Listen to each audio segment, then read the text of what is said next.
దడ్డనక డడ్డనక dam దడ్డనక డడ్డనక dam ఇన్నోళ్ళెవలో ఈయనోళ్ళెవలో Telangana రాష్ట్రంలో మళ్ళొక్క ఎన్నికల డప్పు మోగిందా ఓ మున్సిపాలిటీ ఎన్నికలకు నోటిఫికేషన్ వచ్చింది.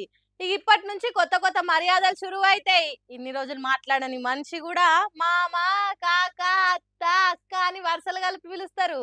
ఈసారి నేను ఎన్నికలలో నిలబడుతున్నా, జర నా గురించి ఆలోచన చెయ్యి అన్నట్టు చెప్తుంటారు. పట్నాలలో ఉండే ఓటర్లు మీ ఓటు ఉన్నదో గల్లంత అయిందో చూసుకోండి ఇప్పుడే.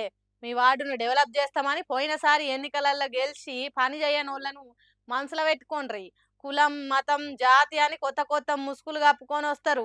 గుర్తుపట్టి ఓటేసి ఆలోచన చేయండ్రి. ఈ ముచ్చట్లు ముందు ముందు చాలా చెప్పుకుందాం కానీ 28వ తారీఖు నుంచి నామినేషన్లు షురువు అవుతాయట. 2 రోజుల తర్వాత అంటే 30 తారీఖున నామినేషన్లు ఆఖరు అన్నట్టు. తర్వాత విత్డ్రా చేసుకున్నాడు, ఫైనల్ లిస్ట్ తయారు చేసుడు, పోటీ చేసేటానికి అవకాశం లేని వాళ్ళను ఏరేసుడు, ఎన్నికల ప్రచారాలు చేసుడు ధూమ్ధామ్గా నడుస్తుంది.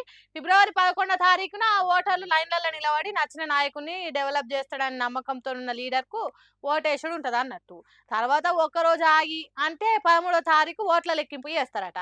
అదే రోజు ఎవరు గెలిచిండ్రు అనేది చెప్పుడు ఉంటుందట. కాబట్టి నిజంగా మీ బస్తీలను బాగు చేసుకోవాలని అనుకునే లీడర్లు మీ ఆలోచనలు పబ్లిక్తో పంచుకోండి.